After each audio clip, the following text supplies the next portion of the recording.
असतं कसं? न्यायासाठीचा प्रवास सोपा आहे का? तुमच्या हक्कांची संपूर्ण माहिती आहे का? कायद्याचे गूढ उलगडणार, सत्य समजावून सांगणार तज्ञ वकील, महत्त्वाच्या कायद्यांपासून ते गुंतागुंतींच्या प्रकरणांपर्यंत स्पष्ट उत्तर, ठोस मार्गदर्शन, एक व्यासपीठ जिथे प्रत्येक प्रश्नाला मिळेल योग्य उत्तर. लवकरच येत आहे कायद्याचा नवा कट्टा, फक्त BBS न्यूज नेटवर्क 24 तासवर, जिथे प्रत्येक शब्दाला असतो न्यायाचा आधार.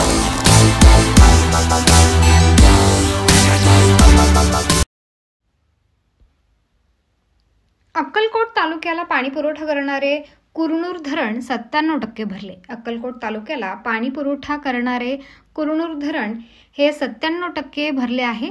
कुरनूर धरणातून पाण्याचा विसर्ग सुरू असून नागरिकांना सतर्कतेचा इशारा देण्यात आलाय. तुळजापूर तालुक्यातील बोरी हरणा नदी क्षेत्रात गेल्या 2 दिवसात झालेल्या मुसळधार पावसामुळे कुरनूर धरणाची पाणी पातळी वाढली. जून महिन्याच्या सुरुवातीलाच धरण 97% इतके भरले आहे. त्यामुळे धरणाचे 3 दरवाजे उघडून 450 क्युसेक वेगाने पाण्याचा विसर्ग सुरू करण्यात आलाय. या धरणावर अक्कलकोट, दुधनी, मैंदर्गी यासह 51 गावांचा पाणी पुरवठा अवलंबून आहे. पुढील पावसाचा जोर लक्षात घेता धरणातून पाण्याचा विसर्ग आणखी वाढण्याची शक्यता आहे. नागरिकांनी नदीपात्राजवळ जाणे टाळावे असे आवाहन करण्यात आले आहे.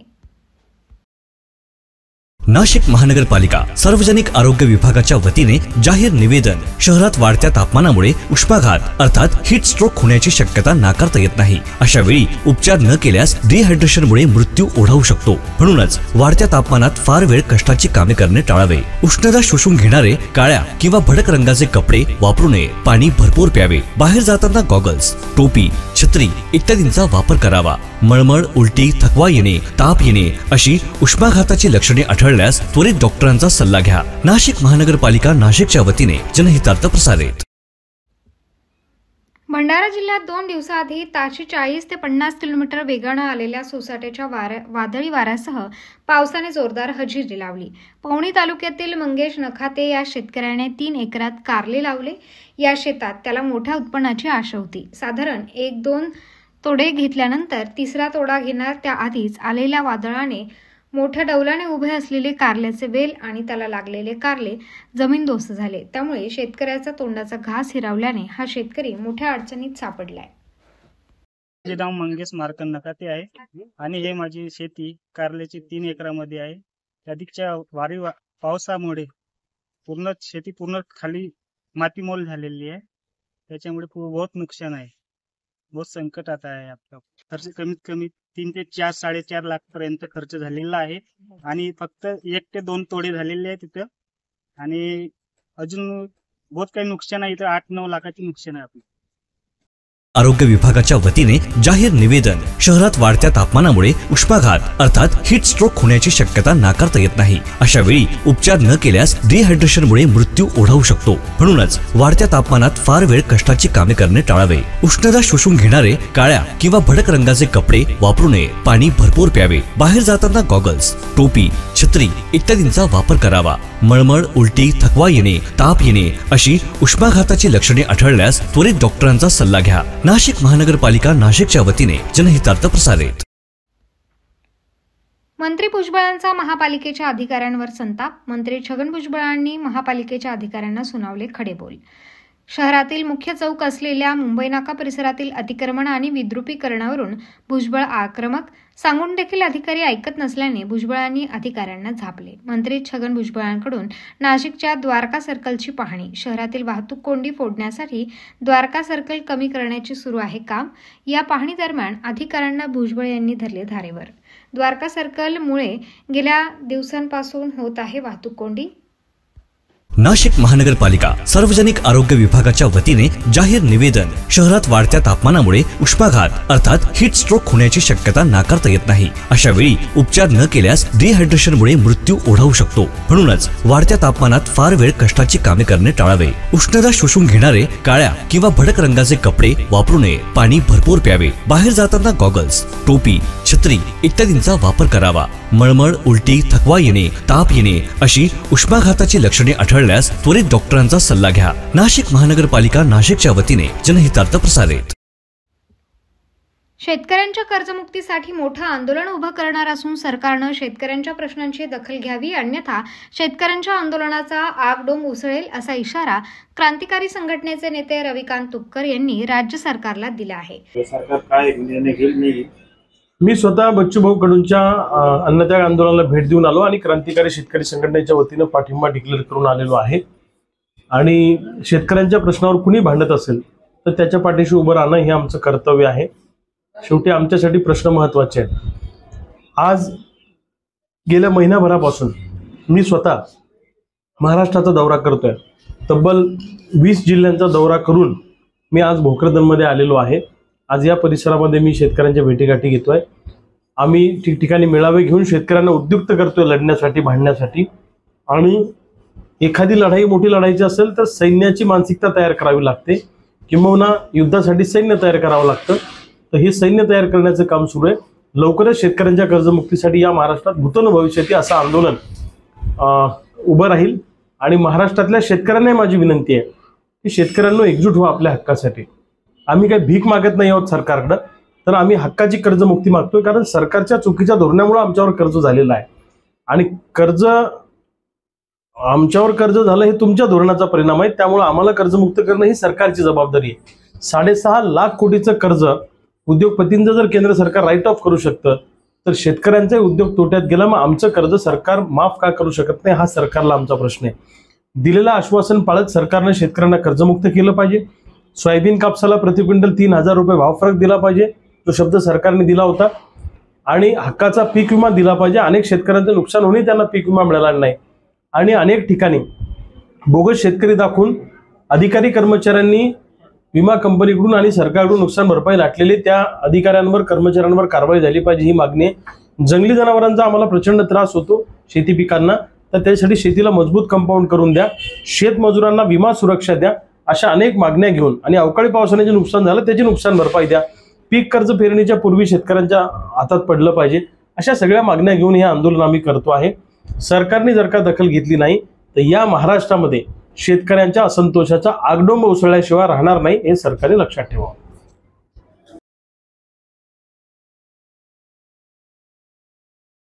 नाशिक महानगरपालिकेच्या सार्वजनिक आरोग्य विभागाच्या वतीने जाहीर आवाहन. गुइलेन बॅरे सिंड्रोम अर्थात GBS ला घाबरू नका, पण दक्षता घ्या. पाणी उकळून प्या. स्वच्छ आणि ताजे अन्न सेवन करा. शिजलेले व न शिजलेले अन्न एकत्रित ठेवू नका. लक्षात ठेवा, अचानक पायात किंवा हातात कमजोरी किंवा लकवा, चालताना त्रास किंवा अशक्तपणा, बऱ्याच दिवसांपासून डायरिया अशी लक्षणे आढळल्यास त्वरित डॉक्टरांचा सल्ला घ्यावा व तात्काळ उपचार सुरू करावा. सार्वजनिक आरोग्य विभाग, मनपा नाशिक द्वारे जनहितार्थ प्रसारित. मंत्री भुजबळांच्या पाहणीनंतर नाशिक पोलीस ॲक्शन मोडमध्ये. नाशिक पोलिसांच्या वाहतूक शाखेकडून अनधिकृतपणे पार्किंग करणाऱ्या वाहन चालकांवर कारवाई. नाशिकच्या द्वारका सर्कल परिसरात वाहतूक कोंडी होत असल्याने नाशिककर त्रस्त. वाहतूक कोंडी फोडण्यासाठी द्वारका सर्कल कमी करण्याचे काम सुरू. कामाची भुजबळांकडून पाहणी. भुजबळांनी मनपा अधिकाऱ्यांना धारेवर धरल्यानंतर पोलीस प्रशासन ॲक्शन मोडवर. नाशिक महानगरपालिकेच्या सार्वजनिक आरोग्य विभागाच्या वतीने जाहीर आवाहन. गुइलेन बॅरे सिंड्रोम अर्थात GBS ला घाबरू नका, पण दक्षता घ्या. पाणी उकळून प्या. स्वच्छ आणि ताजे अन्न सेवन करा. शिजलेले व न शिजलेले अन्न एकत्रित ठेवू नका. लक्षात ठेवा, अचानक पायात किंवा हातात कमजोरी किंवा लकवा, चालताना त्रास किंवा अशक्तपणा, बऱ्याच दिवसांपासून डायरिया अशी लक्षणे आढळल्यास त्वरित डॉक्टरांचा सल्ला घ्यावा व तात्काळ उपचार सुरू करावा. सार्वजनिक आरोग्य विभाग, मनपा नाशिक द्वारे जनहितार्थ प्रसारित. चोपडा तालुक्यात परवा रात्री चांगला पाऊस झाल्याने शेतकऱ्यांकडून पेरणीला सुरुवात झाली आहे. जून महिन्याची 14 तारीख आल्याने शेतकरी वर्गाला पेरण्याची ओढ लागलेली आहे. पेरणीसाठी मजुरांची टंचाई मोठ्या प्रमाणावर असल्याने शेतकऱ्यांना पेरणीसाठी वाट पाहावी लागते. त्यामुळे शेतकरी शेतात पेरणी करण्यासाठी यंत्रणांचा वापर करत आहेत. ज्या ठिकाणी मजुराची सहाय्याने पेरणी केली जाते तिथे बैलजोडीचा खर्च जास्त वेळ लागतो. यंत्राच्या सहाय्याने जर पेरणी केली तर एक व्यक्ती संपूर्ण शेतात पेरणी करू शकतो आणि वेळ वाचतो आणि पैशाची बचत होते. जिल्हा प्रशासनाने व कृषी विभागाच्या माध्यमातून शेतकऱ्यांना आंतरपीक घेण्याचे आवाहन केले आहे. तालुक्यातील काही शेतकरी तूर पेरणी केल्यानंतर त्यात मक्याची पेरणी करताना दिसून येत आहेत. आधी तुरीची काढणी झाल्यानंतर मक्याची काढणी होत असल्याने शेतकऱ्यांना दोघं पिकांचे उत्पन्न चांगले येऊ शकते। त्यामुळे यंत्रणाच्या साहाय्याने तूर नंतर आता मका पेरणी सुरू असल्याचे शेतकऱ्यांनी सांगितले। आज आपली तूर आज मका पेरत आहे। तर मका हे जे यंत्रणाच्या साहाय्याने पेरण्या मागचं कारण काय? याला मजुरी बसते गैर, मजुरी आणि वेळी वेळ बी बसतो, मजुरी बी बसते। हां, तिथे 2400 रुपये लागणार आहे, तिथे फक्त 300 रुपयात काम होत आहे। 300 रुपये काम होत आहे आणि वेळी वाचतोय। हा, टाइम बी वाचतो। बरं दादा, याच्यात काल तुम्ही तूर पेरणी केली, नंतर आज मका पेरणी करताय। हा, काल तूर पेरणी केली, आज मका पेरणी करताय यंत्राने। याचा काय फायदा? आंतरपीक म्हणून घेत आहे, तर याच्यात मका आणि तूर दोघांपैकी कुठलाही याचा आपल्याला भाव मिळू शकतो? हो, दोघांपैकी मिळू शकतो ना। हां, आणि तूरवर नंतर काही घेता येत नाही मग मकावर घेता येतं? नाही, मका निघून जाणार, डबल उत्पन्न होऊन जाणार ना ते। बरोबर बरोबर। म्हणजे आपण जे शेतकरी आहे ते आपण एकच कुठलंही बी लागवड करतो पीक, त्याच्यामुळे येणाऱ्या पावसामुळे नुकसान होऊ शकतं, त्याच्याला आपल्याला उत्पन्न येत नाही। या आंतरपिकामुळे उत्पन्न येतं। नाशिक महानगरपालिकेच्या सार्वजनिक आरोग्य विभागाच्या वतीने जाहीर आवाहन, गुइलेन बॅरेस सिंड्रोम अर्थात GBS ला घाबरू नका, पण दक्षता घ्या। पाणी उकळून प्या, स्वच्छ आणि ताजे अन्न सेवन करा। शिजलेले व न शिजलेले अन्न एकत्रित ठेवू नका। लक्षात ठेवा, अचानक पायात किंवा हातात कमजोरी किंवा लकवा, चालताना त्रास किंवा अशक्तपणा, बऱ्याच दिवसांपासून डायरिया अशी लक्षणे आढळल्यास त्वरित डॉक्टरांचा सल्ला घ्यावा व तात्काळ उपचार सुरू करावा। सार्वजनिक आरोग्य विभाग, मनपा नाशिक द्वारे जनहितार्थ प्रसारित।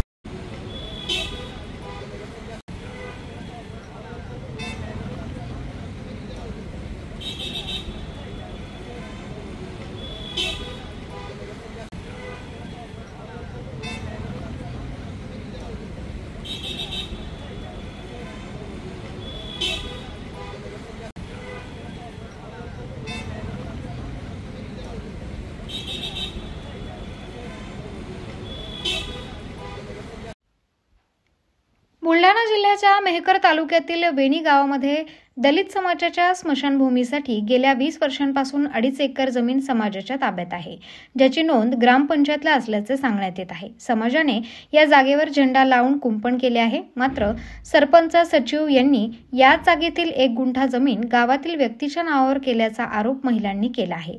हे अतिक्रमण काढण्यात यावं, जमिनीवर केलेले कुंपण आणि झेंडा कायम ठेवावा या मागणीसाठी 23 महिलांनी बुलढाण्यात अन्नत्याग आंदोलन सुरू केले आहे। जोपर्यंत मागण्या मंजूर होत नाहीत तोपर्यंत आंदोलन मागे घेणार नसल्याचा पवित्रा महिलांनी घेतला आहे। रामेश्वर जाधव आहे, मी वेणी या गावचे रहिवासी आहे। बौद्ध समाजाची मशानभूमी 1 हेक्टर आहे, परंतु या 1 हेक्टर मध्ये श्याम माधवराव जाधव यांची नोंद सरपंच यांनी करून दिलेली आहे। कारण यासाठी आम्ही कागदपत्र सर्व यांना दिले, पण त्यांची नोंद त्यांनी हटवलेली नाही व तसेच आम्ही तहसील कार्यालयाला सुद्धा हे कागद दिलेत की यांची नोंद माघार घ्या, तरी पण ते म्हणतात की याची नोंद आम्ही माघार घेणारच नाही। कारण आमची मागणी अशी आहे की यांची नोंद त्या जागेवरून हटली पाहिजे आणि आम्ही तार कुंपण आणि झेंडा जो लावलेला आहे हा झेंडा आमचा काढण्यात येऊ नये। ही जागा आमची आम्हालाच पाहिजे, ही माझी मागणी आहे। तुमचा पुढचा पवित्रा काय असणार आहे? इंदुबाई उद्धव कटारे, मी राहणार वेणी। आमच्या ताब्यात 20 वर्षापासून 2.5 एकर जमीन आमच्या ताब्यात आहे, त्याच्यात आमची मशानभूमी आहे आणि एका बाजूने आम्ही त्याच्यात निळा झेंडा लावलेला आहे आणि एका बाजूने आम्ही चौकून त्याला तार कुंपाऊंड केलं आणि ग्रामपंचायतीवाल्या लोकांनी काय केलं, तो श्याम जाधव आहे आमच्या माघारी त्याच्या नावावर 1 गुंठा जमीन केली, तर आम्हाला ते पटलं नाही। तर त्याच्यात फक्त कारणीभूत कोण आहे, ग्रामसेवक, सरपंच, हे लोक ते आमचं त्याचं म्हणणं आहे की यानं निळा झेंडा काढाव, कंपाऊंड काढाव आणि 20 वर्षापासून आमच्या ताब्यात येते, तर आमचं एवढंच म्हणणं आहे की ते आमच्या ताब्यात यावं आणि आमच्या नावाने यानं करून द्यावा। आमची एवढीच मागणी आहे फक्त, बाकी काही पाहिजेत नाही आम्हाला. मागण्या मंजूर नाही झाल्या, तुमचं पवित्र काय तर आमची मागणी जर मंजूर नाही झाली तर आम्ही तो उपोषणाला बसले तर आम्ही कलेक्टरच्या सामने जाऊन तिथं जीव सोडून देऊ, पण आम्ही घरी जाणार नाही, काळं तोंड दाखवणार नाही मी आमच्या जनतेला. महानगरपालिका सार्वजनिक आरोग्य विभागाच्या वतीने जाहीर निवेदन. शहरात वाढत्या तापमानामुळे उष्माघात अर्थात हीट स्ट्रोक होण्याची शक्यता नाकारता येत नाही. अशा वेळी उपचार न केल्यास डिहायड्रेशनमुळे मृत्यू ओढावू शकतो. म्हणूनच वाढत्या तापमानात फार वेळ कष्टाची कामे करणे टाळावे. उष्णता शोषून घेणारे काळ्या किंवा भडक रंगाचे कपडे वापरू नये. पाणी भरपूर प्यावे. बाहेर जाताना गॉगल्स, टोपी, छत्री इत्यादींचा वापर करावा. मळमळ, उलटी, थकवा येणे, ताप येणे अशी उष्माघाताची लक्षणे आढळल्यास त्वरित डॉक्टरांचा सल्ला घ्या. नाशिक महानगरपालिका नाशिकच्या वतीने जनहितार्थ प्रसारित.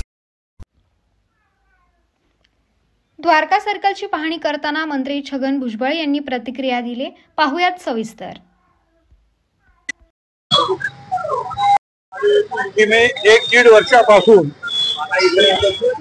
सातत्यानं पोलीस, महानगरपालिका आणि नॅशनल हायवे यांना मी सांगत होतो ते तुमचे जे आहे हे सर्कल तुम्ही काढून टाका. त्याचं कारण मला अनुभव मी त्या उदाहरण देत होते. मुंबईला हाजी अलीला ब्रिटानिया सर्कल त्याला आम्ही म्हणायचो, पण ब्रिटानियाचे त्यांनी ते मेंटेन केलेलं होतं म्हणून त्याच्यामुळे अशीच ट्रॅफिक जी आहे रोड अशी जाम व्हायची. आणि मग मी ती महापौर असताना ते ट्रॅफिक सर्कल जे आहे ते काढून टाकलं आणि सगळ्या प्रत्येक रस्त्यावर छोटं त्रिकोणी जे आहे ते ट्रॅफिक सर्कल चांगला दिसावं म्हणून केलं. आता पुढे जाऊन पाहू शकता ते छोटे पुतळे सुद्धा त्यांनी लावले आणि पूर्णपणे सिग्नलवर जे आहे ती सगळी वाहतूक घेतली. त्याच्यामुळे तिथे आता अजिबात प्रश्न उरला नाही. तो अनुभव घेऊन मी अनेक दिवस हे सांगतोय, परंतु हे नॅशनल हायवे वाल्यांना सुद्धा त्यांनी मग 6 महिन्यापूर्वी दिल्लीला पाठवलं की आम्हाला विचारावं लागेल सर्कल काढायचं वगैरे. शेवटी आपल्या प्रयत्नाला आणखीन यश आलं आणि ते ठरलं हे काढलं पाहिजे. आता काढल्यानंतर सुद्धा जे आहे तेवढ्यावर ते होणार नाही. सिग्नल यंत्रणा जी आहे ती योग्य प्रकारे राहायला पाहिजे. हरामदेताईंनी आमदार मी वर्तमानपत्रात वाचलं, त्यांचं म्हणणं बरोबर आहे की वाटेल तिथे जर तुमच्या रिक्षा उभ्या राहत असतील, फेरीवाले उभे राहत असतील तर ट्रॅफिक आणखीन अडचण होणार आहे. काही वेळा पोलीस सुद्धा गडबड करतात. वरून जे ब्रिज वरून काही ट्रक आले की बघत बसतात आणि खाली उतरले तर मग रस्त्यातच इथे अडवतात मध्येच. तोपर्यंत येऊ दे अडवायचं, जा वरती जा अडवा, आता पुढे जाऊन त्यांच्यावर कारवाई करा, रस्त्यात मध्ये कारवाई करा. त्यामुळे हे लहान गोष्टीमुळे हा ट्रॅफिकवर परिणाम होतो. पण त्याच वेळेला हे शहराचा हा रस्ता जो आहे शहराच्या दृष्टीने महत्वाचा आहे. तिथे साफसफाई असली पाहिजे, कचरा असता कामा नये, तिथे फेरीवाले कुठे असता कामा नये. पण आपण त्या मुंबई नाक्यावर तरी पाहिजे तर आज तुम्हाला क्लिअर दिसेल सकाळी 6 वाजता दिवसभर असतातच काहीतरी विकत असतात लोक. सकाळच्या वेळेला तिथे असे चौकोनी पडदे लावून रस्त्यावरच आंघोळी चालले असतात. ही काय पद्धत आहे? महानगरपालिकामध्ये आमचं काम नाही. कचरा कोण साफ करणार? नॅशनल हायवे जे तुम्हाला सुविधा निर्माण करून देणार, पण पुढचं काम जे आहे महानगरपालिका आणि पोलिसांनीच करायचं आहे. परत आम्हाला पण शिकवतात लोक की त्यांचं काम कुठचं आणि आमचं काम कुठचं आम्हालाच कळत नाही.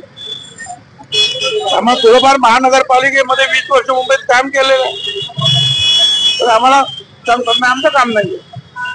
ठीक आहे, तुमचं काम नाही तर आम्ही करू आता उद्यापासून. हेच सांगितलं. पोलिसांनी सुद्धा जे आहे त्यांच्या कायद्यात आहे.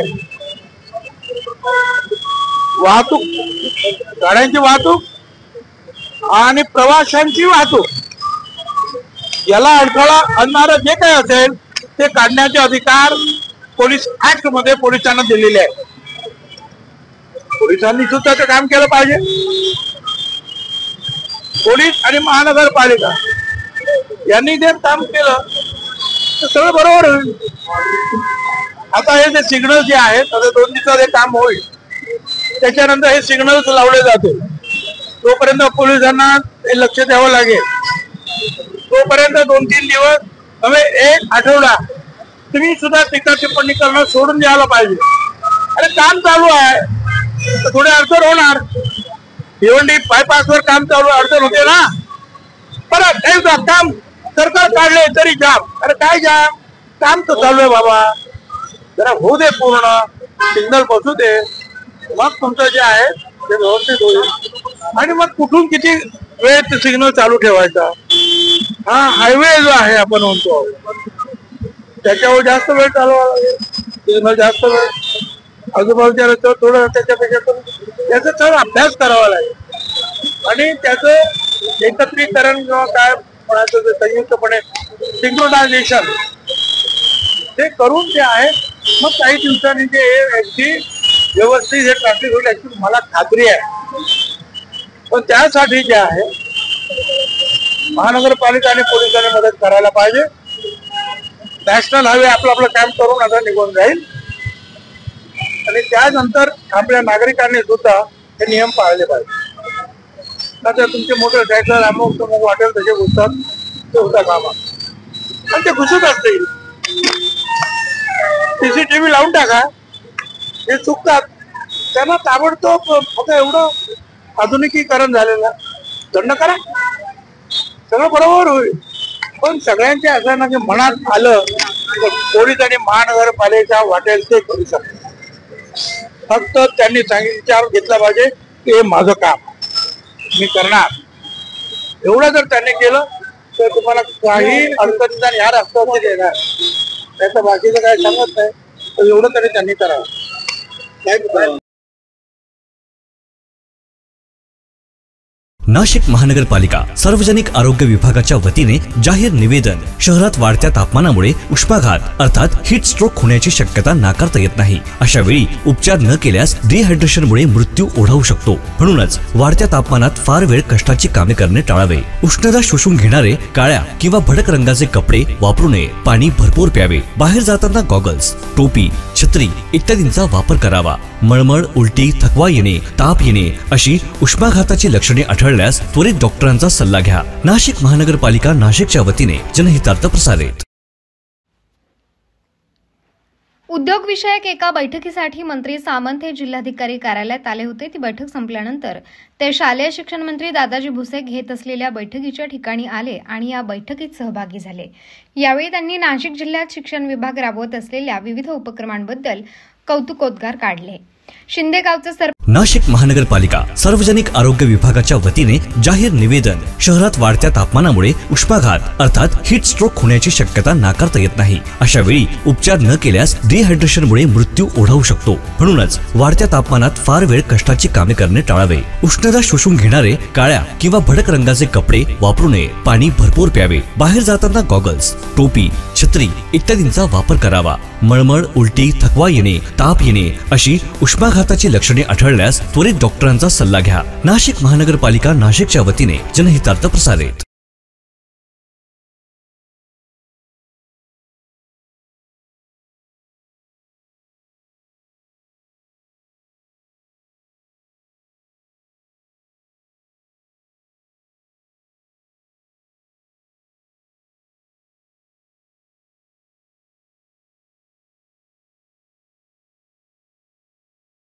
नाशिक महानगरपालिका सार्वजनिक आरोग्य विभागाच्या वतीने जाहीर निवेदन. शहरात वाढत्या तापमानामुळे उष्माघात अर्थात हीट स्ट्रोक होण्याची शक्यता नाकारता येत नाही. अशा वेळी उपचार न केल्यास डिहायड्रेशनमुळे मृत्यू ओढावू शकतो. म्हणूनच वाढत्या तापमानात फार वेळ कष्टाची कामे करणे टाळावे. उष्णता शोषून घेणारे काळ्या किंवा भडक रंगाचे कपडे वापरू नये. पाणी भरपूर प्यावे. बाहेर जाताना गॉगल्स, टोपी, छत्री इत्यादींचा वापर करावा. मळमळ, उलटी, थकवा येणे, ताप येणे अशी उष्माघाताची लक्षणे आढळल्यास त्वरित डॉक्टरांचा सल्ला घ्या. नाशिक महानगरपालिका नाशिकच्या वतीने जनहितार्थ प्रसारित.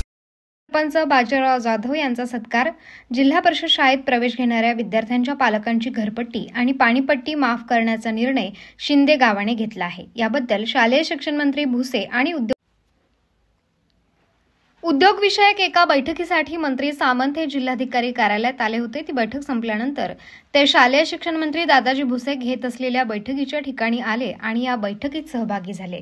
यावेळी त्यांनी नाशिक जिल्ह्यात शिक्षण विभाग राबवत असलेल्या विविध उपक्रमांबद्दल कौतुकोद्गार काढले. शिंदे गावचे सरपंच बाजीराव जाधव यांचा सत्कार. जिल्हा परिषद शाळेत प्रवेश घेणाऱ्या विद्यार्थ्यांच्या पालकांची घरपट्टी आणि पाणीपट्टी माफ करण्याचा निर्णय शिंदे गावाने घेतला आहे. याबद्दल शालेय शिक्षण मंत्री भुसे आणि उद्योगमंत्री सामंत यांच्या हस्ते शिंदे गावचे सरपंच बाजीराव जाधव यांचा सत्कार करण्यात आला आहे. नाशिक महानगरपालिका सार्वजनिक आरोग्य विभागाच्या वतीने जाहीर निवेदन. शहरात वाढत्या तापमानामुळे उष्माघात अर्थात हीट स्ट्रोक होण्याची शक्यता नाकारता येत नाही. अशा वेळी उपचार न केल्यास डिहायड्रेशनमुळे मृत्यू ओढावू शकतो. म्हणूनच वाढत्या तापमानात फार वेळ कष्टाची कामे करणे टाळावे. उष्णता शोषून घेणारे काळ्या किंवा भडक रंगाचे कपडे वापरू नये. पाणी भरपूर प्यावे. बाहेर जाताना गॉगल्स, टोपी, छत्री इत्यादींचा वापर करावा. मळमळ, उलटी, थकवा येणे, ताप येणे अशी उष्माघाताची लक्षणे आढळल्यास त्वरित डॉक्टरांचा सल्ला घ्या. नाशिक महानगरपालिका नाशिकच्या वतीने जनहितार्थ प्रसारित. 16 जून रोजी सर्व व्यवस्थापनांच्या शाळा नियमितपणे सुरू होत आहेत. विद्यार्थी प्रवेशोत्सव या उपक्रमाअंतर्गत शालेय शिक्षण मंत्री नामदार दादाजी भुसे हे जैन धर्माचे प्रसिद्ध तीर्थक्षेत्र वांगीतुंगीच्या पायथ्याशी असलेल्या जिल्हा परिषद प्राथमिक शाळा तुंगण दिगर तालुका बागलाण जिल्हा नाशिक येथे उपस्थित राहणार आहेत. सकाळी 10 वाजता. तेव्हा सर्वांची उपस्थिती प्रार्थनीय आहे.